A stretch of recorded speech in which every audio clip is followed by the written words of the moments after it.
Good morning students. आज हम chapter 7 में नाइट्रोजन की प्रॉपर्टीज़ को पढ़ेंगे। तो नाइट्रोजन फैमिली में आज हमारा टॉपिक है रिएक्टिविटी टुवर्ड्स हाइड्रोजन। हाइड्रोजन के साथ पढ़ेंगे, हाइड्रोजन के साथ पढ़ेंगे, ऑक्साइड के साथ पढ़ेंगे, ठीक है, और मेटल के साथ पढ़ेंगे। देखो, कोई भी एलिमेंट जो है ना नाइट्रोजन का, यदि एलिमेंट हाइड्रोजन के साथ रिएक्शन करता है तो क्या बनाता है? हाइड्राइड बनाता है, ठीक है। अब हाइड्राइड के बारे में यदि हम देखें तो देखो, ऊपर से नीचे जाने पर, ग्रुप में हम ऊपर से नीचे जा रहे हैं तो क्या हो रहा है?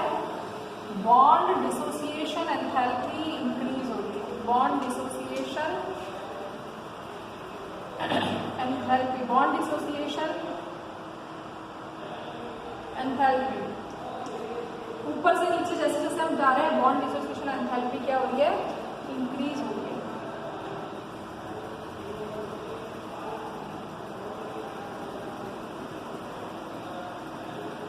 ऊपर से नीचे जा रहे हैं बॉन्ड डिसोसिएशन एंथैल्पी इंक्रीज हो रही है। ऊपर से नीचे जा रहे हैं ना, तो क्या हो रहा है? साइज इंक्रीज हो रहा है। साइज तो ऊपर से नीचे जाने पर बढ़ रहा है, साइज बढ़ रहा है तो बॉन्ड आसानी से टूट जा रहा है। तो बॉन्ड डिसोसिएशन एंथैल्पी जो है वो क्या हो रही है? वी कैन से कि जो बंध वियोजन ऊर्जा है या बॉन्ड डिसोसिएशन एंथैल्पी है ऊपर से नीचे जाने पर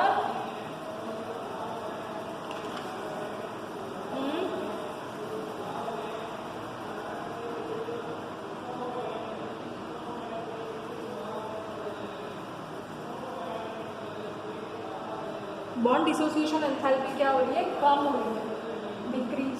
मैं डी लिख रही हूँ, डी का मतलब डिक्रीज, ठीक है। ऊपर से नीचे वही है ना, बॉन्ड डिसोसिएशन एंथैल्पी डिक्रीज हो रही है। यदि बॉन्ड डिसोसिएशन एंथैल्पी डिक्रीज हो रही है और साइज बढ़ रहा है तो बॉन्ड लेंथ क्या होगी? बॉन्ड लेंथ क्या होगी? यदि साइज इंक्रीज हो रहा है तो बॉन्ड लेंथ क्या हो जाएगी? बढ़ जाएगी। बॉन्ड लेंथ बढ़ रही है तो बॉन्ड लेंथ का ऑर्डर देखो तो बॉन्ड लेंथ का ऑर्डर क्या होगा? बॉन्ड लेंथ का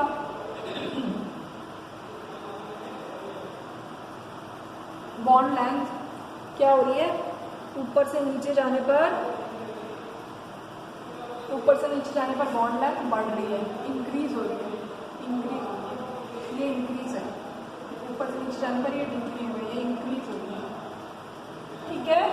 तो बॉन्ड लेंथ इंक्रीज हो रही है तो बॉन्ड आसानी से क्या होगा? सबसे तो जो थर्मल स्टेबिलिटी का ऑर्डर है वो क्या है कि जो थर्मल स्टेबिलिटी का ऑर्डर रहेगा, आप ऐसे देखो, थर्मल स्टेबिलिटी का ऑर्डर, कौन सा बॉन्ड पहले टूटेगा? ये वाला बॉन्ड टूटेगा। तो ऐसे रहेगा, नाइट्रोजन, फॉस्फोरस, आर्सेनिक, एंटीमनी और बिस्मुथ। ऐसे क्यों रहेगा? ऊपर से नीचे जाने पर साइज बढ़ रहा है तो ये बॉन्ड सबसे वीक है ना, तो ये सबसे पहले टूट जाएगा। समझ में आ रहा है? बॉन्ड स्ट्रेंथ का ऑर्डर क्या रहेगा? ये सबसे स्टेबल है, ये बॉन्ड जो है सबसे स्ट्रॉन्ग है, ये सब बॉन्ड सबसे वीक है, ठीक। तो थर्मल स्टेबिलिटी का ऑर्डर है ये, क्लियर। फिर ठीक इसी तरीके से बेसिसिटी का यदि आप देखोगे, बेसिसिटी में आपको पता पड़ेगा कि बेसिसिटी को आप किससे बताओगे? चार्ज डेंसिटी से समझाओगे। मैं यहाँ पर लिख रही हूँ, चार्ज डेंसिटी से। ऊपर से नीचे जाने पर साइज बढ़ रहा है, चार्ज सब पे सेम है। साइज तो इसका साइज कम है तो इसकी चार्ज डेंसिटी मोर होगी और इसकी लेस होगी।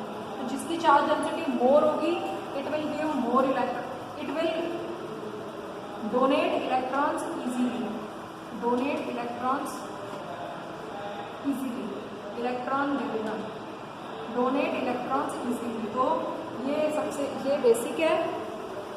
बेसिसिटी का ऑर्डर भी क्या है? सेम है। बेसिसिटी का ऑर्डर भी यही वाला है, ऊपर वाला। समझ में आ गया? ऊपर से नीचे जाने पर कम होता चला जा रहा है, ठीक।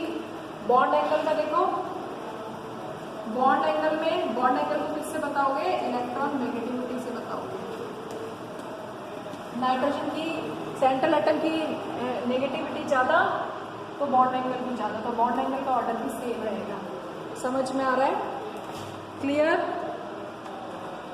और रिड्यूसिंग कैरेक्टर का ऑर्डर क्या रहेगा, बेसिसिटी का बता दिया। फिर है अब रिड्यूसिंग,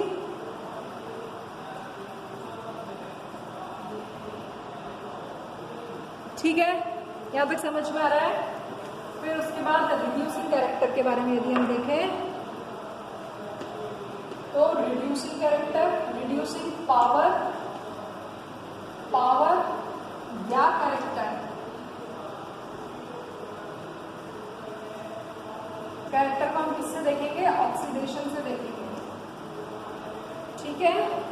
रिड्यूसिंग कैरेक्टर को हम किससे देखेंगे, क्या होता है, बॉन्ड स्ट्रेंथ ऊपर से नीचे जाने पर बॉन्ड कौन सा स्ट्रॉन्ग है, ये वाला स्ट्रॉन्ग है। देखो ये बॉन्ड स्ट्रॉन्ग है, ये सबसे बॉन्ड स्ट्रॉन्ग है, तो बॉन्ड जो स्ट्रॉन्ग होगा वो तोड़ने में मुश्किल होगा। और ये वाला बॉन्ड कैसा है,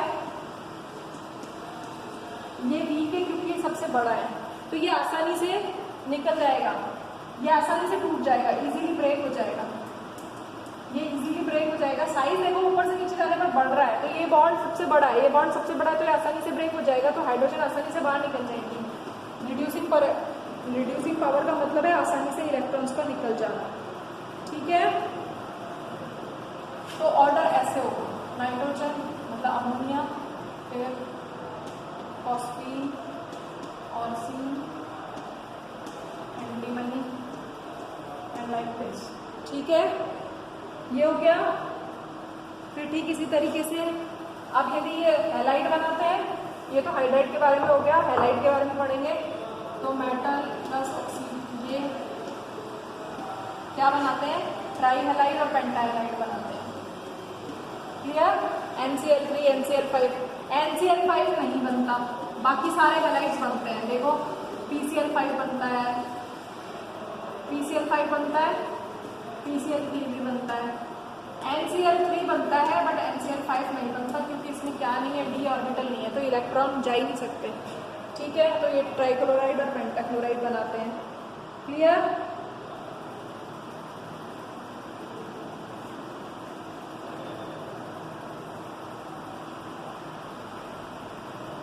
ठीक है, एसिडिक कैरेक्टर के बारे में, अच्छा ऑक्साइड्स में भी यही है। तो हैलाइड का हो गया, ऑक्साइड का देखो, ऑक्साइड में क्या बनाएगा, N2O5 और M2O3। M का मतलब element, M is for, M की जगह मैं E लिख देती हूँ जिससे कि आपको कंफ्यूजन नहीं हो, एक एलिमेंट है, मेटल तो नहीं लिख सकते ना हम, यहाँ पर E लिख लो जिससे आपको कंफ्यूजन नहीं रहेगा।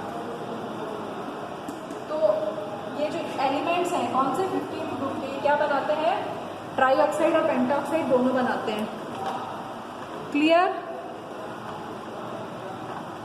अब आप देखो तो फिर है रिएक्टिविटी टुवर्ड्स, ये तो हो गया। अच्छा अब आप देखो यदि हम, है ना, तो ट्राई ऑक्साइड, तो अब आप देखो यहाँ पर यहाँ पर जो मेटल है उसकी ऑक्सीडेशन नंबर +3 भी है और +5 भी है, दोनों आ रहे हैं ना, NCl3 NCl, हैलाइड में देखो चाहे ऑक्साइड में देखो, तो +3 से +5 क्या हो रहा है, ऑक्सीडेशन हो रहा है, यानी ये हायर ऑक्सीडेशन स्टेट है और ये लोअर ऑक्सीडेशन स्टेट है। तो हायर ऑक्सीडेशन जब लोअर से हायर में जा रहा है तो ऑक्सीडेशन हो रहा है, ऑक्सीडेशन का मतलब लॉस ऑफ इलेक्ट्रॉन, और लॉस ऑफ इलेक्ट्रॉन का मतलब इलेक्ट्रॉन को डोनेट कर दिया आपने, तो इलेक्ट्रॉन डोनेशन क्या कहलाता है, बेस कहलाता है। तो basic character, higher oxidation, lower से हायर में जाएंगे तो बेसिक कैरेक्टर बढ़ेगा और इधर से इधर जाएंगे तो एसिडिक कैरेक्टर बढ़ेगा। समझ में आ रहा है, हायर से लोअर में जाएंगे तो एसिडिक कैरेक्टर बढ़ेगा, क्लियर। और फिर इसके बाद नेक्स्ट है कि यदि हम जो हैलाइड्स हैं, ये जो मेटल्स हैं, ये जो नॉन मेटल्स हैं, क्या, nitrogen, phosphorus, arsenic, antimony, bismuth, इसमें मेटल तो सिर्फ बिस्मिथ है ना, बाकी तो ये दो मेटलाइड है, ये नॉन मेटल है। यदि ये मेटल के साथ रिएक्शन करेंगी तो क्या बनेंगी, जैसे मेटल में मान लो मैंने कैल्शियम ले लिया तो बनेगी Ca3N2, Ca3P2। समझ में आ रहा है, कैल्शियम फॉस्फाइड, कैल्शियम नाइट्राइड।